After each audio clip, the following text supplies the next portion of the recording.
The FNCS Last Chance Global's first round 3 has just concluded. We now have 25 teams going through to the finals. We have a whole bunch of big teams who need the last land spot and quite a few teams who missed out. They now only have one final chance to make it to land. We also got to see what was going to happen when Moneymaker ran across Peterbot and it got very, very ugly. I also want to talk about the Eval Cup. I don't always talk about these, but we had Faxity and Peterbot running it up, putting on one of the most insane performances I've seen from this duo. We also unfortunately had Clicks getting griefed a little bit, and I want to take a look at how the drop map is looking and whether I think teams like Mr. Savage can get the last land spots. There's a lot to talk about. Let's jump into it.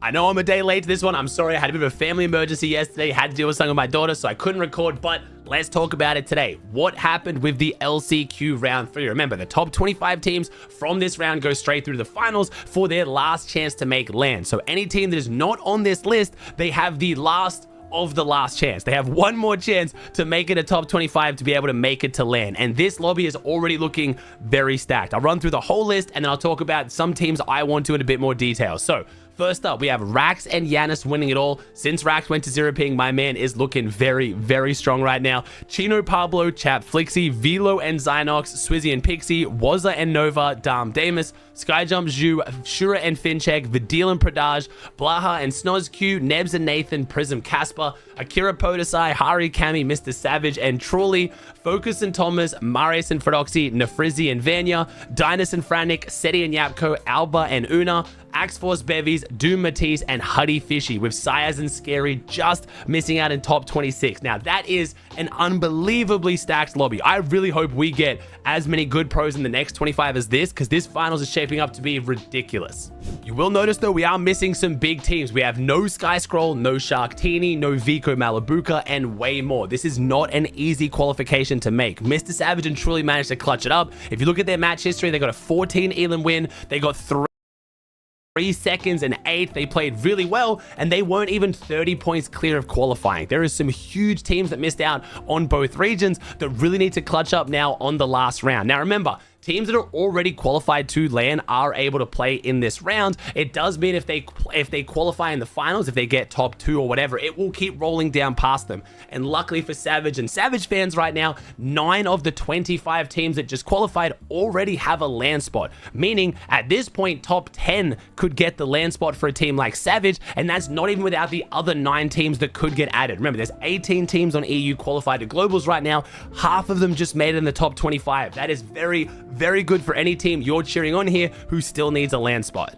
Taking a look at the drop map, nothing too spicy just yet, but this is the advantage of qualifying first. You get to mark the drop map first. We have Mr. Savage and Truly giving up Sanctuary, and instead Marius and Fredoxy are now claiming it. So Savage and Marius have hit like a little switch. In Grands, it was the opposite way around. They've now switched drops. We have Dam and Damus down at Sunken. Chino Pablo have claimed Sinister. Folks and Thomas are at Harbor. We have Swizzy Pixie claiming all of Battlewood. Nebs, Nathan and mid-map. Chap and Flixie over at the Grove. Pretty much all the drops you would kind of expect from these teams. We do have some teams getting a bit ambitious. Alba and Una, again, I gas up Alba a bunch on this channel. She is phenomenal. I'm very happy to see she's picked up another good duo. Her last duo actually switched regions. They were looking crazy. They went to Middle East. I thought Alba might be stranded without a duo, but Una came in clutch and they're looking good, but they're trying to claim Lifty. Now, I'm guessing they're doing this in an attempt to hope that Vico Malabuka don't make finals. If they do make the finals, I have a feeling they will leave this drop spot. It's kind of a smart play, just hoping that they don't do it. Vico Malabuka have been a bit inconsistent right now, and with them not needing the Globals land spot, maybe they will get complacent and not try as hard. It does mean, though, if they make finals, they'll probably switch drops because Vico Malabuka can just grief them as they don't need the land spot. My sister OD'd on fat, and it cut off oxygen to her brain. Now she struggles. Taking a look at NA, it's still a stacked lobby, but maybe not some of the teams you would have been expecting. Some really big teams missed out. Going through the list, we have Sinetto and Neo, Josh and Iomzo, Shadow Virgo, Higgs Curve, Noise and Wallahi, Dolzier, Ishu, Skittles and Jace, Cyros and Bubba, Mirops and QK, Ages Veno, Javier Minish, Clicks and Rapid, Cade and Realize Eel, I can never say this guy's name, Sphinx and Curly, I Am Enough and Doxy, Visuals Threats, Vertify and Barnier West, Dash and Noxy, Diego and Ultra, Hausen Restre, and Cryzix, Evan and Xander, Max and Smiley, G Money and Void, Reet and Cooper, and Kaki and Volt. So again, Probably a lot more underrated teams on NA than the EU list. Still some really big names in there. Obviously, you have Josh, you have Shadow, you have Clicks, you have Harvey. Some really solid teams, but you probably noticed there's a lot of big names in there missing. Peterbot and Poyo probably being the biggest name that's missing there, and you're probably thinking, Aussie, oh, they were just too busy griefing Moneymaker and Fanayan. And kind of, but I'll get to that in a second. So they came out the gates with a 4 Elim 37th, not too great, but then a 22 Elim 3rd, a 96-point game. I'm thinking, all right, that's it. They're popping off right now. They're top 12. They're looking good for the qual, and it went really downhill.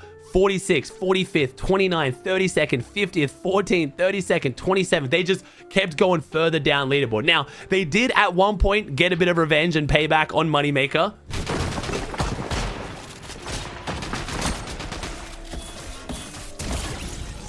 While I'm sure that did feel good, that was the only time Pete got in Moneymaker's game. It really wasn't the reason why Peterbot didn't qualify, and I will point out it wasn't really the reason that Moneymaker didn't qual either, because they came 108th.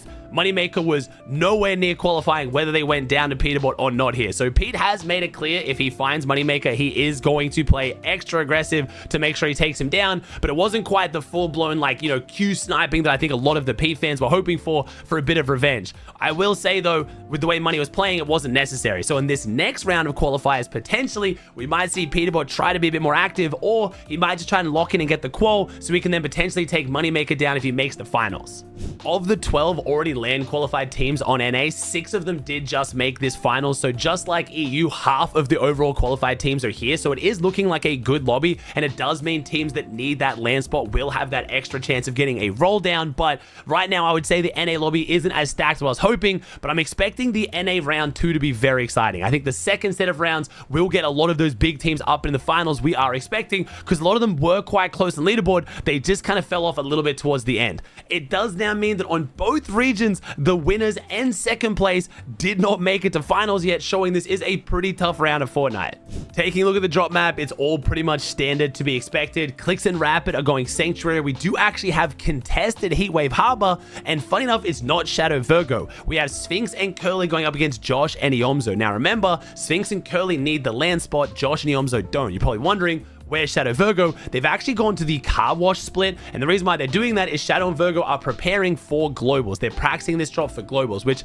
I think is smart in some ways, but with how much money is on the line in this finals, I do wonder if this is the best play. With them being now double conned, if they went Heatwave, whether there be 3 teams there, they're probably better off just taking an uncon split anyway. But I wonder if Shadow Virgo stayed there, if Sphinx and Josh wouldn't have even tried to go there, and Shadow Virgo would have a better chance to make some of the money, seeing as the map will most likely be changing next season anyway. But that was their choice to leave. Sphinx and Josh is going to be very interesting to watch. We have Ages and Veno claiming North Battlewood. They've left their previous drop spot because, again, Triple Con Latte wasn't that great. They don't even want to try to go Latte with no one going there right now. They'd much rather claim a better drop. We have Higgs and Curb going Lifty like they did in Grands, Reed and Cooper over at Wonky Land. Pretty much all the teams going the spots we would expect based on who went where in Grands. But we do have some teams trying to pre-claim drops like I talked about with Alba, and seeing whether they can pull that off in case a big team doesn't qualify.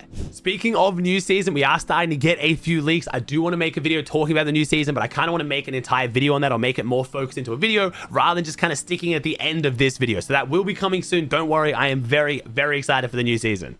Haven't been talking about NA West too much since the Pro-Am kind of content ended, but I do want to shout out Kanata and Ark, who did qualify in the top 25 on West. It got a little bit dicey. They ended up just getting it done right at the very end, and Kanata actually had to hide his stream because he was getting targeted by other West teams trying to knock him out of the qual. So Kanata and Ark are looking good to hopefully take the last spot on West, but we'll have to see. Though so far things are looking a little bit dicey. Taking a look at the EU Eval finals, we had 4 big teams taking the wins, looking good coming into this LCG finals. We had Ping and Panzer, a brand new duo that has now formed. The Panzer and Yapko have split.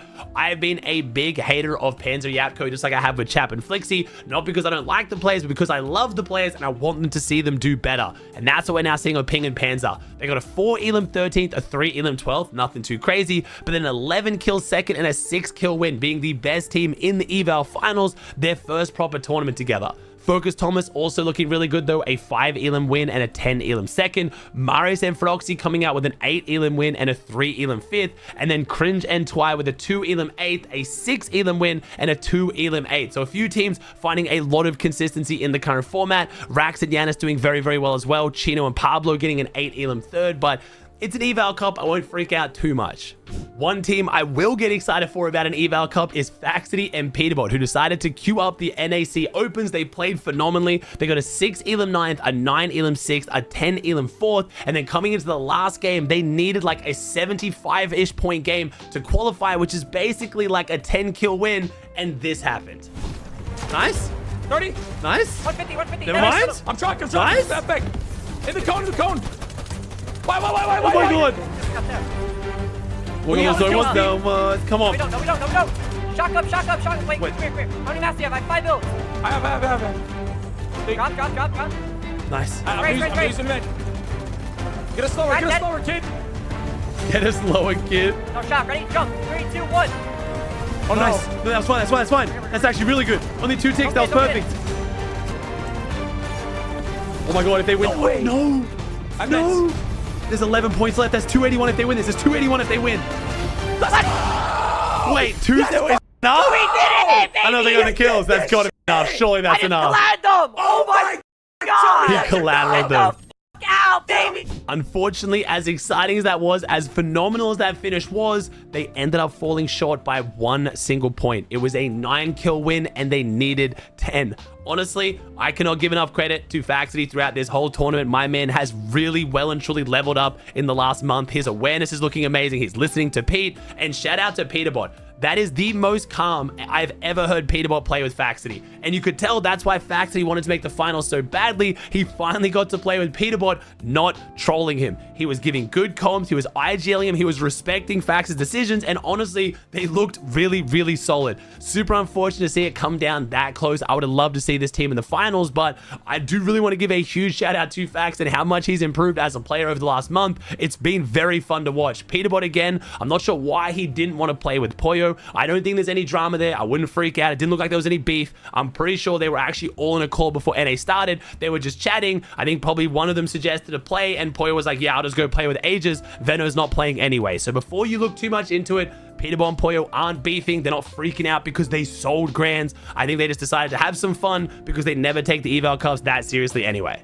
The finals ended up being quite interesting. Honestly, it was probably one of the least stacked eval finals we've had on NA. It was fun to watch, but there was a bunch of teams I wouldn't expect to be in there. Unfortunately, we had Clicks getting griefed by multiple teams I've never heard of. It got a little bit messy, but I do want to shout out the winners. We had Dolzier and Isho take a 4 elim win. Cringe and Frosty, yes, Europeans taking a 6 elim win after getting a 3rd the game before.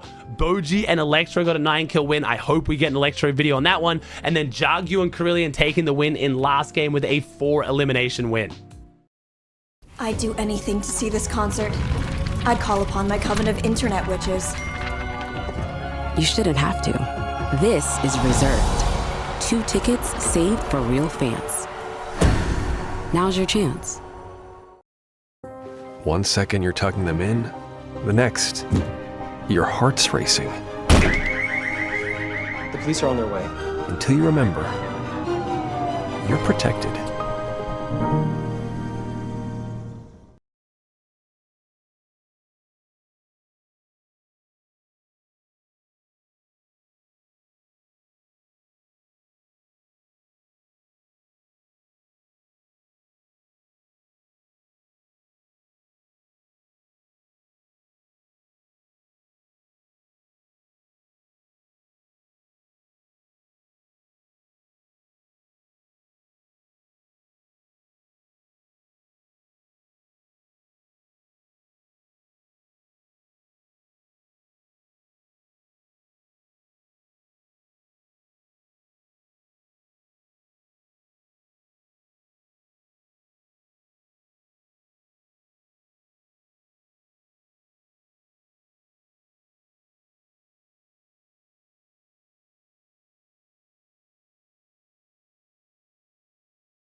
We just got treated to one of the best FNCS Grand Finals ever. I want to break down all the action, who popped off, who struggled, who is now splitting up as a result, and who's qualified to LAN. There's a lot to talk about. Let's jump into it.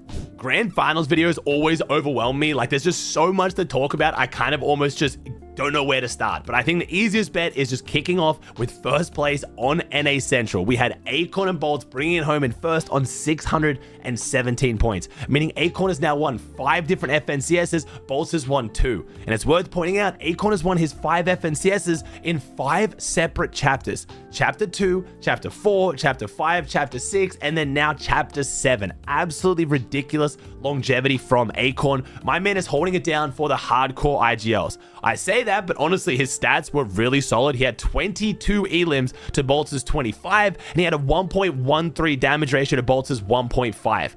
Acorn and Bolts were not super high up there on the elim feed compared to a lot of other teams. We had Venu had 35 and Aids with 29, for example, so they definitely weren't getting a whole bunch of elims, but as is always the way with Acorn, it is just insane consistency and really, really good placements. Bolts was interviewed at the end on the broadcast, and he talked about how playing with Acorn feels like it's playing a different game. They don't need to pop off. They don't need to get a whole bunch of elims, despite the fact that Bolt is one of the best fraggers in the world. He doesn't feel like he has to go for huge hero plays because Acorn just always has them in the best position, and they get refreshes easily and then just play out their games. Now, they started a little bit slow. They got a 1 elim 13th in game number 1, and I was thinking, ooh, maybe my prediction wasn't so good here. Then they got a 4 elim 8th in game number 2, a 3 elim 5th in game number 3, and then a 6 elim 6th in game number 4.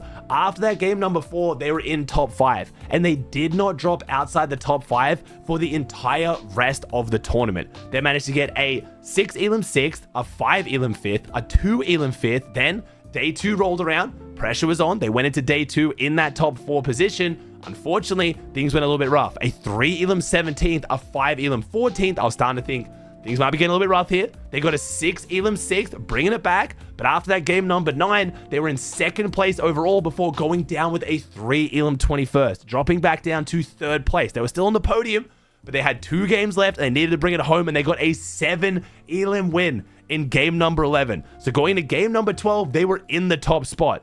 And I don't need to tell you what that normally means on NA. If your first place going into last game and your name's not Peterbot and Pollo, you're usually going to be having a meeting with Peterbot and Pollo. But for whatever reason, Peter and Pollo in game number 12 didn't land on Acorn Bolts. That didn't surprise me. I was telling my chat during my watch party, I don't think he'll drop on Acorn Bolts, but I was so sure Peterbot was going to land, loot up Sinister, and then rotate over and try to fight Acorn and Bolts. But that didn't happen. Peterbot ended up taking a fight over at Webster to the southwest. I thought maybe he's trying to get his hands on the Mythic AR and then he'll key Acorn, but we never got to find out because Curly and Tyler pulled up and Peterbot and Pollo went down. Meaning at that point, Acorn and Bolts, I wouldn't say it's free sailing, but one of the major obstacles was out of the way. The next big obstacle though was Ritual and Colt.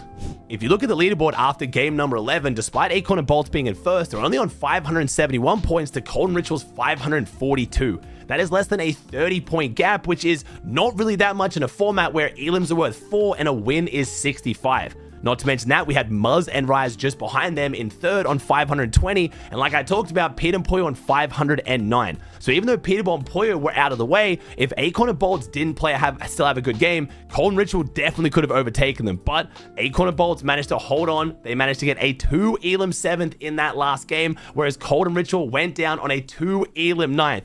The extra points were the difference, and they are the champions of this lobby. But there is still a whole bunch that was going on to get to this point.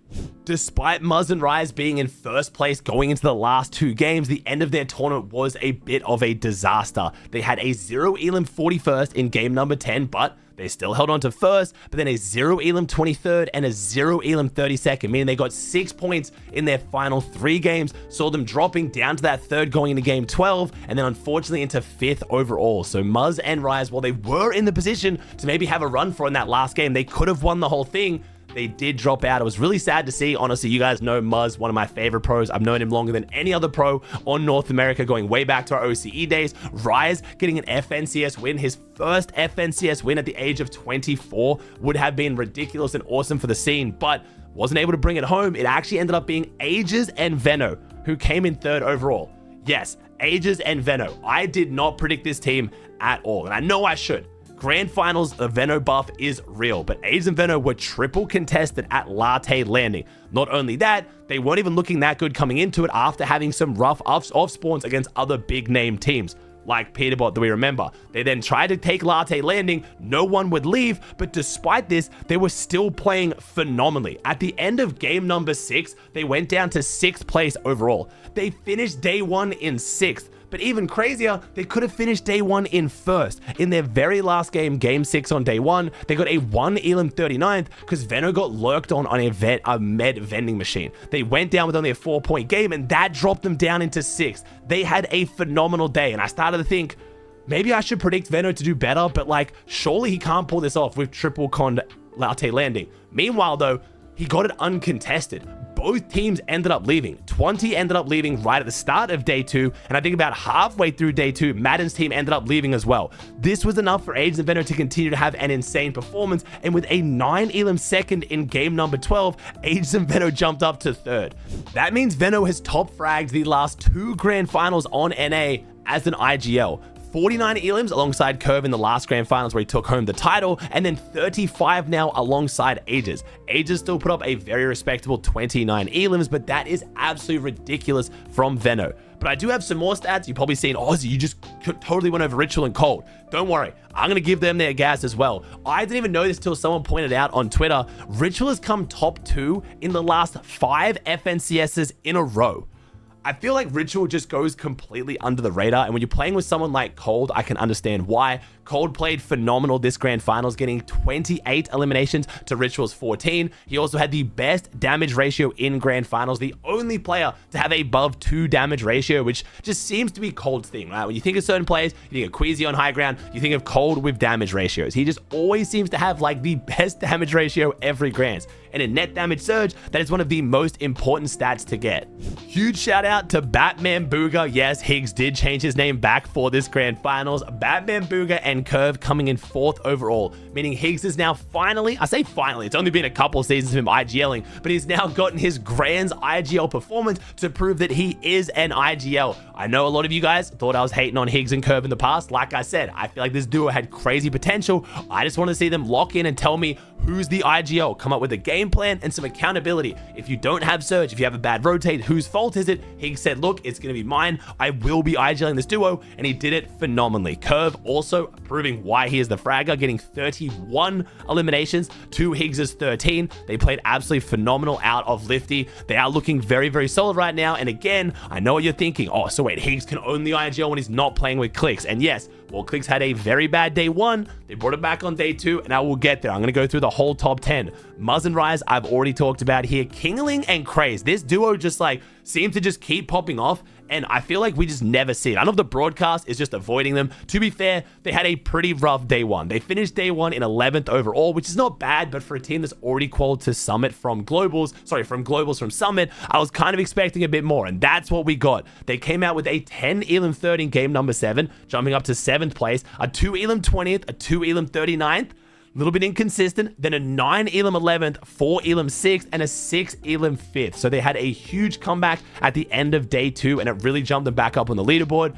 Peterbot and Poyo in 7th. Now, this is back-to-back 7th places for Peterbot. Peterbot has now not won a Battle Royale tournament in over a year, and that is crazy. I feel like last FNCS, I talked about this. Peterbot went for a big play on 1st at the end of the tournament. He probably could have finished in like maybe 4th or 3rd if you played the game out normally, dropped him down to 7th. Fair enough, went for the big play. That's what Peterbot does. But this grand finals, that didn't happen. I'm not really sure what happened. A lot of people were really mad at Curly and Tyler for taking down Peterbot. I know a lot of people are Peterbot fans, and also people wanted to see Peterbot go after 1st. It's one of the things that makes the ends of tournaments so exciting. I'm not going to lie. It's the reason why NA is so unbelievably exciting at the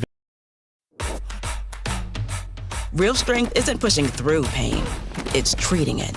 When there's no pain, there's more gain. Advil Liquid Gel's target pain caused by inflammation for fast, strong relief. Advil, that's real strength. That's when my spark got hot. I heard somebody say, burn, baby, burn. Disco Inferno, yeah. Burn the father down. Burn, baby, burn. Disco Inferno. Very end. Acorn and Ritual going at it to the very end was also exciting, but it's always that pressure of what's Peterbot going to do. And do I think Peterbot's washed? Do I think they sold?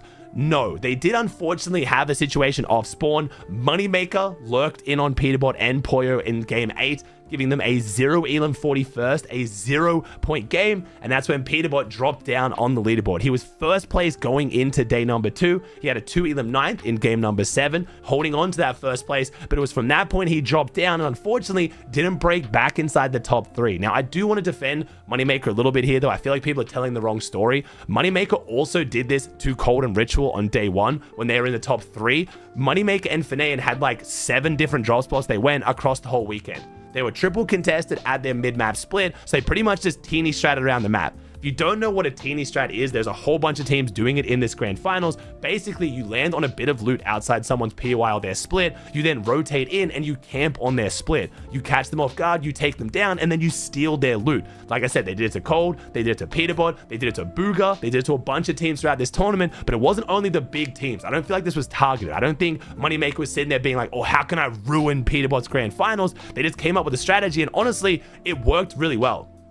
They took down Peterbot, Poyo had to disengage, they got all the loot at Sinister, they took high ground, they could have had a great game, but they got chopped. It was a misplayed endgame, but for the most part, they did have a good strategy. So as much as it's unfortunate, it sometimes has huge impacts on leaderboard, I also feel like that is what is so exciting about Fortnite as an esport. Again, I always try to tell you guys, I've had a lot of drama in the past for calling out people for griefing, again, if you guys know what I'm talking about here, but at the same time, I don't think this was griefing because I don't think Moneymaker went into it with the intention to ruin Peterbot's tournament. It sucks that Peterbot's so high on the leaderboard, but at the same time, if no one can ever fight the top teams, then nothing's ever going to be exciting in this esport. At the same time, Moneymaker was also top 10 for pretty much the entire tournament with the land qual on the line. He did drop down into 14th overall, unfortunately missing out on the land qual, but they were actually within land qual for more of the tournament than not. They were in 4th, 7th, 7th, 3rd, top 3, then 7th, 7th, 9th, 12th, 13th, 10th, 12th, 14th. So it's only in the last 3 games they actually dropped out of the land qual. So Moneymaker was doing solid with this strategy. Unfortunately, it's going to piss off some people, but I want to at least point that out because I think a lot of people have seen just the clips and thought that Moneymaker was just targeting Peterbot for no reason.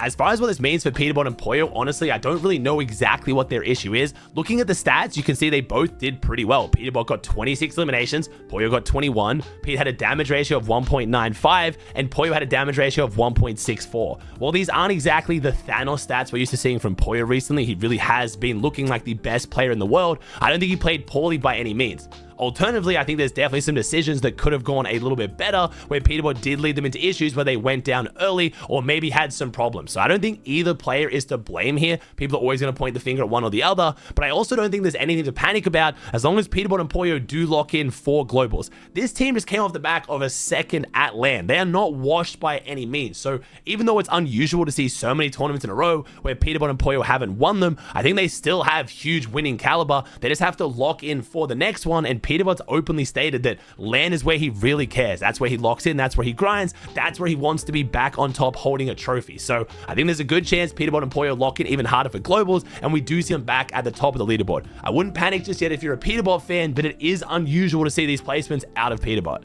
Another very impressive performance I want to highlight is Josh and Yom's. The only thing, Aussie, they came behind Peterbot. You can't say about Peterbot and then saying 8th is impressive. Firstly, it's Peterbot. We come to expect more. But secondly, Josh and Yomzo were homeless. Coming in this grand finals, they had no drop spot. Remember, they did an off-spawn token against Reed and Cooper. They lost it, they respected it, they left Wonky, gave it up, and then they just went and found a new split. They ended up dropping the split next to Clicks, but they were playing super aggressive on teams around them. They weren't just taking that split and playing conventional Fortnite. They played really, really solid. Day 1 was a little bit shaky for them, but coming into day 2, they were in 9th place overall. And in day 2, they kept in pretty much the top 5 or just outside it for the whole tournament, actually dropping down to 8th at the very end. They had back-to-back 10th places in game 11 and 12, which dropped them down, but it still did secure them the LAN position, and now Yomzo and Josh are going to another LAN. With a drop spot, I have high hopes this duo could do even better.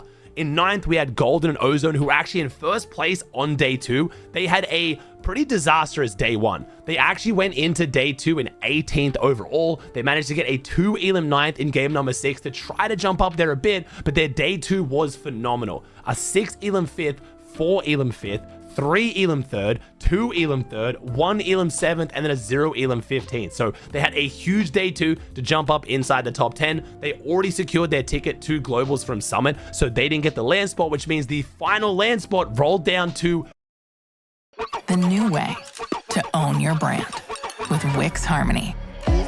Create a site with your words. No, really. Let it out. And vibe code your idea.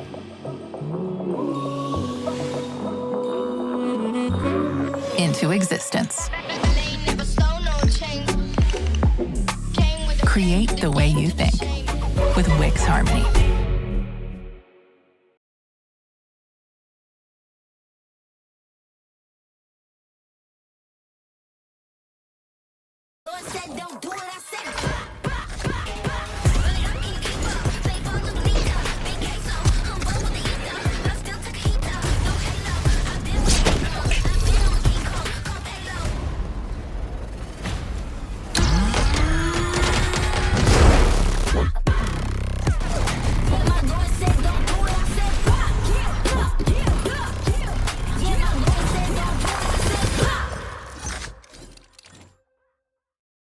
Clicks and Rapid. I didn't make a video recapping day 1 because my voice was cooked and I wanted to rest for a big stream on day 2. So in case you guys missed it, Clicks and Rapid did not have a good day 1. Going into day 2, they were in 16th overall on 172 points. So they weren't completely out of the running for the land qual, but it was going to take a much better day 2. And luckily, they came out big. We got a 2 Elam 8th in game number 1, a 5 Elam 2nd, a 2 Elam 5th. So after the first 3 games of day 2, they already had more points than all of the 6 games on day 1. Unfortunately, it came unstuck at 2 Elam 24th, but a 7 Elam 2nd, almost getting a win in the grand finals, and then a 2 Elam 23rd in game number 12. Now, game number 12, they were getting ran down by a lot of teams. Their area of the map down near Sanctuary, everyone was crashing out. Curly and Tyler, who then pushed Peterbot, they came over and pushed Clicks as he was taking a 1v2 against another team. It was all a little bit messy, but it was enough to qualify to land, and it honestly wasn't too close at the end. They actually qualified to land by over 50 points, or almost 50 points, over Victor V and Queasy, which means, unfortunately, Queasy has, at least for now, missed out on Global. He still has the LCG, which we'll talk about a little bit later, but that means those are our 6 teams that qualified to land. So we had Acorn and Balls, Kingaling Craze, Peterbot Poyo, Golden Ozone, who already had their tickets, and now Ritual and Cold, Aegis Veno, Batman Booger Curve, Muzz and Rise, Josh and Iomzo, and Clicks and Rapid are all going to Globals to represent NA. As for what went wrong with Clicks and Rapid on day 1, I actually got a chance to talk to Clicks at the end of the tournament on my stream, and he said, look, Rapid just really doesn't play well when I'm streaming. Even if the comms are muted, even if I'm not showing him, he's still just, unfortunately, something about the pressure, something about his community, just it doesn't go their way. Clicks decided to not stream day 2, and it made a huge difference. Now, coming into LAN for the Clicks fans, hopefully that means with Clicks not streaming on LAN, or at least because it's on LAN, it's not like conventional streaming, that should hopefully help, but it does scare me a little bit that Rapid doesn't play as well on stream, and he's playing with literally the biggest streamer in Fortnite. So we'll have to see how that one plays out going forward. There was rumors going around that Rapid was high on day 1 or he was intoxicated, all of this. That was all memes. That was all trolls. That definitely wasn't the case. There was also a clip of Rapid going down where people saying he was tabbed out or his monitor turned off. Clicks did actually say he was taking a drink of water and got 3-2-1 sprayed through his walls and went down. And that was such an issue that Clicks then said that for the rest of the grands, they were going to calm every time they drank water so they could hold each other's walls. So Clicks still said openly on my stream, he thinks Rapid is the best IGL in the world, and we saw more of that on day 2. So he's going to lock in, he's going to grind and be prepared for Globals, and he's not worried. He thinks they can dominate. So Clicks got the land spot. It wasn't exactly the win on the top 3 maybe fans were hoping for, but they brought it back. Taking a look over at EU before my voice gives out, we had Sky and Scroll absolutely dominate this grand finals, finishing in first on 732 points, with Shark and Teeny in second on 574. Sky dropped 32 eliminations with a 2.08 damage ratio in a grand finals. He was the only player in the whole grands to get over a 2 damage ratio as the IGL, while also getting tied top frags with Teeny. This was just a very, very impressive tournament from Sky and Scroll, and it felt very reminiscent of the last grand finals, where they just truly felt unstoppable. Their strategies were too perfect. They played too consistent. Every time they get to endgame, it was just impossible to kill them. They'd take frontside low, and they would just dominate. Looking at their match history, they had a 3 Elim 6, a 6 Elim 8. So going into game number 3, they were actually in 4th place overall, but they got a 6 Elim win, 6 Elim win, a 1 Elim 19th in game number 5, definitely a bit of a stumble, but then a 4 Elim 3rd, 7 Elim win, 5 Elim 6th, 7 Elim win, and then in game number 10, I actually talked to Sky and Scroll about this. I got to interview them after their grands win. They said they were starting to feel the pressure. They thought teams like Shark and Teeny might start playing more aggressive towards them. So instead of staying their usual surge strategy and staying at Frosty, they actually rotated into Sinister to try to hide and try to avoid some of those teams. And unfortunately, didn't get enough surge and went down. Game number 11, they went back to their usual strategy. They got a 5 Elim 3rd, and then in game number 12, they didn't really need it, a 2 Elim 15th. So they went into first place going into at the end of game number 6, and they stayed in first place for the entirety of day number 2. They literally went from first after game 3, only dropping down to second in game 5. So they stayed top 2 pretty much the entire tournament, and people are going to say it was boring. And I get it. When you have all the crazy drama of NA, it feels like sometimes on EU, especially when Sky and Scroll play this good, it's almost not worth watching. But I love seeing a team just play this good and push the boundaries of what's possible in Fortnite, because they genuinely look like the team to beat coming into globals. But Shark and Teeny did do their best. Unfortunately for Shark and Teeny, while they looked amazing, their day 1 really let them down. Going into game number 6 on day 1, they're actually in 14th place overall. They managed to get a 5 Elim win in game number 6 to bring it back a little bit, just jumping inside the top 10. Day number 2 went way better though. They got a 4 Elim 5th, a 10 Elim win, 2 Elim 2nd, 5 Elim 11th, but at this point, it was them versus Sky and Scroll, really. They really had nothing to lose. They had to try to make a play on Sky and Scroll. Just instead of trying to land on them, because there was already a few teams landing on Sky and Scroll, it's a little bit weird, they decided they would land at their usual drop of Calamari and then key Sky and Scroll. The only issue with that is, as soon as Sky and Scroll saw it with Shark and Teeny, they just boxed up. They held their walls, they held their angles. Shark and Teeny couldn't do anything because all Sky and Scroll knew they needed to do was make Shark and Teeny lose. Once they had such a big lead, it wasn't like they needed to beat Shark and Teeny. They just needed to make sure that Shark and Teeny didn't beat them, because they had to take them down and then still get like a 10 kill win. At that point, there wasn't really much Shark and Teeny could honestly do. And this might be a reminder for Shark and Teeny, if they see Sky and Scroll playing like this, they see them getting away, they need to try to put a stop to them earlier before it just gets too far gone. I do think a lot of people are kind of pushing this as like, oh man, so disappointing for Shark and Teeny. How couldn't they win this, man? Like, it's so sad. This is by far Shark's best ever grands placement. He just came top 2. This kid wasn't even making grands like a year and a half ago. He has gone from making $30,000 this time last year to almost $300,000. This is an insane performance. They both played phenomenally. They should be super proud of themselves. And again, if it was any other grand finals, they probably would have won it. It's just when Sky and Scroll get into a rhythm like this, when their game plan works and they execute on it, again, they just look like they're unbeatable. We kind of need something to happen like it did at Summit. Remember, Peterbot keys Sky and Scroll in game number 7 at Summit, kind of messed them up a little bit. And then game number 8, they had that brain explosion off spawn. But really, if Sky and Scroll just play out their normal strategies, if no one messes them up, they're unbeatable. Swizzy and Pixie, another team with high expectations coming into this grand finals. They managed to have a pretty rough start. They got a 1 Elim 25th in game number 1 before getting a 6 Elim win. And from that point on, they were unbelievably consistent, never actually dropping outside the top 7. But it was in game number 12 with the 6 Elim win that shot them up on the leaderboard and saw them overtake Hari and Cammy by 2 points. Hari and Cammy were our highest placing team that hadn't already qualified LAN, taking the first ticket. Unfortunately, that half an elimination was the difference between them being in 3rd and 4th. They dropped off the podium, but both these teams playing very, very well and looking super solid coming in.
Bye.